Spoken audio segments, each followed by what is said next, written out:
송원석 국민의힘 원내대표고요. 송원석 원내대표도 당사자였죠. 여야 의원들이 이른바 배치기 몸싸움으로 마무리된 최악의 국감이었습니다. 어제 그 자리에서 김현지 실장은 사실은 이재명 대통령 수행 안 하고 용산 대통령실 경내에 대기했다고 하는데 결국 국감엔 나오지 않았습니다. 5 일정 수행하지 말라고 경내에 대기를 했던 것으로 알고 있습니다. 그러면은 하루 종일 김현지 실장은 경내에 대기를 하고 있었다는 거네요. 네, 그렇다고 보시면 네. 됩니다. 그리고 강훈 실장께서는 그걸 다 알고 계셨다고 기사에 나와 있고요. 제가 인지하게 된 시점은 4시 정도입니다. 경내에 대기한다고 했지만 저는 결국은 대국민 사기극이라고 생각합니다. 오전에 아마 2시간 출석했더라도 1분도 질의하지 못하고 끝났을 것입니다. 결국은 더불어민주당이 어떻게든 업무 보고 시간 질질 끌고 파행하다가 그냥 끝났을 것입니다. 이제 김현지는 애지중지 현지가 아니라 믿지 말지 현지, 국민 타짜가 됐습니다. 국민 염장질러가 된 것입니다. 더 꼭꼭 숨기 바랍니다. 지구 끝까지 숨어도 국민의 명령이 결국 김현지 실장을 국민 앞에 국회에 끌어낼 것입니다. 그러니까 이제 용산 대통령실 2인자 강훈식 비서실장이 비교적 늦게 알게 되는 거예요. 용산 대기. 근데 어쨌든 어제 대통령실 얘기 이재명 대통령 수행 안 했고요. 김현지 부속실장은 결국 그런데 결과적으로는 국감에 나오지 않았습니다. 다음 화면을 볼게요.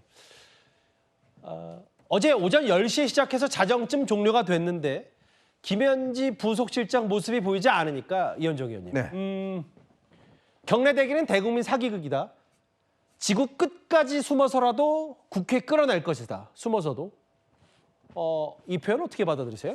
자, 우선 윤석열 전 대통령이 이제 부인인 이 김건희 씨의 이제 이 디올백 문제, 사실 그 문제에 사과 두 한마디를 안 하기 위해서 수개월 동안 사실은 버텼습니다. 예. 자, 그것 때문에 전국이 굉장히 경색돼 있지 않습니까? 그렇죠. 결국 윤 전 대통령이 기자회견도 하지도 않고 결국 총선 패배로 이어진 그런 결과를 낳았고 총선 패배 이후에 딱 사과라는 그 두 마디를 했습니다. 그리고 국민들에게 고개를 숙였는데요. 자, 이 문제가 미리 먼저 털고 갔다면 아마 전국은 많이 바뀌었을 겁니다. 그런데 지금 이재명 정부가 김현지 실장 문제를 저는 다루는 관점도 지금 그때와 비슷한 게 아닌가라는 그런 좀 기시감이 들어요. 왜냐하면 사실 생각해 보십시오. 하루 예. 동안 나와서 본인이 총무 비서관 할 때 문제를 넘어갔으면 지금쯤 아마 이 문제에 대해서는 야당도 더 이상 언급하기 어려울 겁니다. 예. 근데 문제는 계속 문제를 키워왔잖아요. 자, 이 총무비서관을 갑자기 부속실장으로 인사이동하고, 자, 그 다음에 또 나오니 안 나오니 100% 나온다고 그랬다가 또 안 나온다고 그러고, 자, 어제는 급기야 원래 처음에 이 여당에서는 예. 이재명 대통령의 어떤 행사를 수행하기 때문에 오전밖에 못 나온다 이렇게 이야기를 했습니다. 근데 알고 봤더니 대통령이 지시를 했어요. 경내 대기하라고, 그렇죠. 출석하라고. 그런데도 그거를 여당이 못 받아들인 겁니다. 여당이 다른 사람들 뭐 정진석 전 비서실장 이런 사람들 다 뭐 해야 된다고 그러면서 결국은 못 받아들였어요. 예. 아니 그러면 도대체 왜 이렇게 여당은 대통령까지도 예를 들어서 나가라고 대기를 해놨는데 예. 왜 그걸 못 받았을까에 대한 의문이 있잖아요. 예. 그리고 대통령도 대기하라고 했던데 왜 김현지 씨는 끝까지 본인은 안 나온다고 뭐 안 나온다고 한 거는 모르겠습니다만 예. 그럼 본인이 나가겠다고 이 여당 지도부한테 이야기하면 깔끔하게 끝날 문제예요. 예. 근데도 그 이야기를 안 했다는 거 아니겠습니까? 자, 그렇다면 지금 야당 시각에서 볼 때는 그러면 대통령이 대기하라는 것도 이건 그냥 어떤 본인은 뭔가 나가라고 했는데 여당에서 못 나오게 해서 못 갔다 이런 걸로 한 거 아니냐는 의심을 살 수밖에 없는 거 아니겠습니까? 예. 장현주 변호사님. 이제 같은 맥락으로 이제 개혁신당 천하람 원내대표 얘기는 이재명 대통령이 뭔가 본인은 할 도를 다 했고 뭐 굿캅 코스프레 좋은 사람으로 명분을 쌓기 위해서 쇼한 거 아니냐. 어차피 김현 실장 본인도 이재명 대통령도 국감 내보낼 나갈 생각 없었던 거 아니냐. 어떻게 받아들이세요?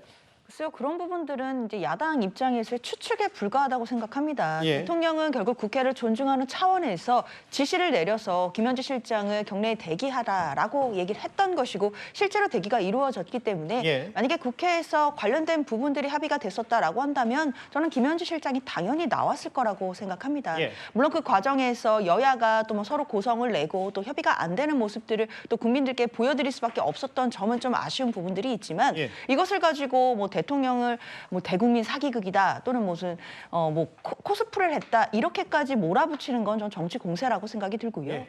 오히려 김현지 실장을 결국 국회에 불러내지 못한 것은 저는 야당의 정치력 부재 또는 야당의 국감에 있어서의 좀 더 준비가 되지 못했던 점 이런 부분들을 좀 더 돌아봐야 되는 것이지 예. 이것을 대통령의 지시의 어떤 진정성을 문제 삼는 것은 저는 선을 넘는 거라고 생각합니다. 근데 장현주 변호사님, 그 여당은 그러면 정진석 전 실장도 같이 부르자고 했다면서요.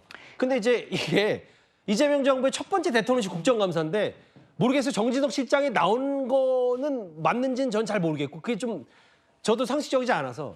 근데 한 발 더 나아가면 김현지 실장 별거 없고 뭐 3시간이면 된다면서요. 얘기 의혹 다 제기할 거면 그냥 이참에 깔끔히 털고 가는 게 뭐 정전 실장 나와야 김현지 실장 나올 수 있다라는 것보다는 오히려 더 한 발 더 나아가서 이 부분을 좀 깔끔히 정리할 수 있는 거 아닙니까? 그래서 당내 일부의 목소리에서는 뭐 당연히 김현지 실장이 당당하게 나올 수 있고 예. 나와서 뭐 질문에 대답을 하다 보면 그동안 야권에서 제기했던 공세들이 얼마나 무차별적이고 그냥 의혹에 불과했는지가 선명하게 나올 거다라고 말씀하시는 분들도 많이 계셨습니다. 예. 그런데 사실 국회에서 특히 여야 간의 저런 정쟁의 와중에서 보여지는 모습들 특히 뭐 정진석 실장이라든지 이런 일반 증인이 채택되지 않은 상황에서 예. 여권에서는 당연히 비례성의 원칙에 비추어 보았을 때 김현지 실장만 갑자기 일반 증인으로 채택하는 것 문제가 있다라고 저는 문제 삼을 소지는 분명히 있었다고 보이거든요. 어제 급박하게 진행되는 과정이었고 또 여야 간에 여러 가지 또 공세가 있었다는 점을 생각하면 결국 김현지 실장이 나오지는 못하게 되었지만 이런 부분들이 뭐 나오지 못한 것이 숨는 거다 이렇게 바로 연결하는 것은 좀 정치적으로 좀 너무 나간 비판 아닌가라고 생각합니다. 일단 이번 국감에 안 나왔습니다. 김현지 실장은. 그리고 김현지 실장의 이른바 실세설에 불을 붙이게 된 계기가 뭐냐면 기억하시겠지만 강선우 당시 여가부 장관 후보자가 보좌진 갑질 논란으로 사퇴 직전에 그만둘까 말까 되게 엄청나게 고민했을 자진 사퇴 시점. 김현지 당시 실장과 그러니까 정확히는 김현지 총무비서관과 통화했다는 보도가 불거지기 시작했었습니다. 강훈식 비서실장 말은 이렇습니다. 여성가족부 장관 후보자로 지명되었던 강선우 후보자가 자진 사퇴했습니다. 강선우 후보자는 오늘 오후 2시 30분경 대통령실 강훈식 비서실장에게 사퇴 의사를 전했고 강선우 후보자 당시 통화와 관련해서는 이미 대변인을 통해서 저희가 밝혔듯이 제가 직접 강선우 후보자의 사퇴 의사를 전달받아서 대통령께 보고 드린 바 있습니다. 사후에 언론 보도를 통해서 아까 말씀하셨던 비서관의 통화가 논란이 되었고 확인했습니다. 아시겠습니다만 후보자가 여러 중요한 결정이 앞두고 나면 여러 사람들하고 통화하는 과정이었고 그 통화 과정에서 우리 비서관도 통화가 있었다고 확인했습니다. 임명 이후에 여러 논란이 있었고 그 논란에 시간이 지연되면서 아마 여러 의견을 청취했던 과정이었던 것 같습니다. 대통령실 분위기도 물어보고 이랬던 과정이 있었던 것 같습니다. 그래서 제가 그 비서관을 불러서 주의를 주고 다시는 이런 일이 없도록 하라고 이야기한 바 있습니다. 의원님들의 오해 없으시길 바랍니다. 자, 한겨레 당시 보도가 맞았고 김기웅 대변인 그러니까 강훈식 실장이 김현지 부서실장 불러서 주의를 줬다는데요. 네. 주의를 줬는지 아니면 진짜 했는지 확인을 했는지 그건 모르겠습니다. 근데 여기에서 강훈식 비서실장이 얘기한 것 중에서 저는 핵심이 있다고 봅니다. 예.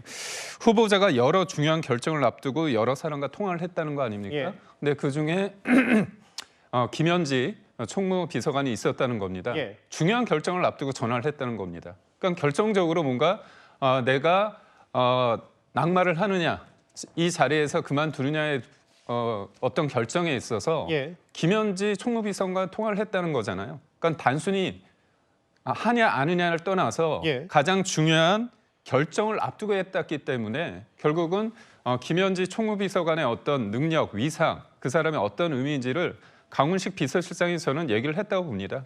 그리고 예. 저는 이 문제가 일부 언론에서 제기됐을 때 대통령실에서 뭐라고 했습니까? 아니라고 하지 않았습니까? 그러면 그때 명확히 김현지 총무비서관의 어떤 위상을 축소시키기 위해서 거짓말을 한 겁니다. 예. 거짓말을 한 부분에 대해서 사과를 명확히 해야 되고요. 본질적으로 예전에 강훈식 비서실장이 자기가 대통령실에서 실세라고 얘기했습니다. 실세는 본인이 실세라고 얘기 안 하는 거죠. 예. 그리고 무엇보다도 강훈식 비서실장은 삼선입니다. 그렇다면 권력 관계를 정확히 알 텐데 권력은 물리적인 거리야 비례를 합니다. 그리고 또 언제 알겠습니다. 누구와 했느냐, 언제부터 했느냐가 굉장히 중요한데 강훈식 비서실장이 친명계는 아니지 않았습니까? 그렇다면 김현지 총무비서관 지금 부속실장의 위상이 얼마나 대단한지에 대해서 지금의 현재 강훈식 비서실장이 국민 앞에서 공개를 한 셈이다 이렇게 말씀드립니다. 진짜 실세니까 실세라고 할 수도 있고 강훈식 실장 얘기는 김현지 부속실장은 수십 명의 참모 가운데 하나지 이걸 이렇게 그 사람을 부각시킬 필요는 없다고 했는데 이 김현지 실장 논란을 얘기하다가 국민의힘에서는 강훈식 비서실장 본인에 대한 논란거리 하나 정조준했습니다.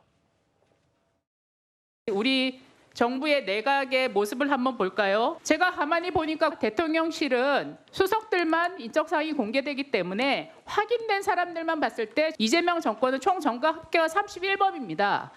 음주운전자 5명.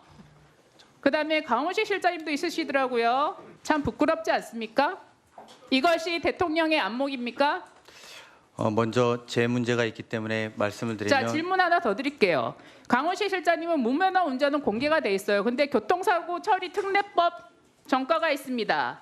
이거 사람을 치어야만 생겨나는 전과 아닙니까?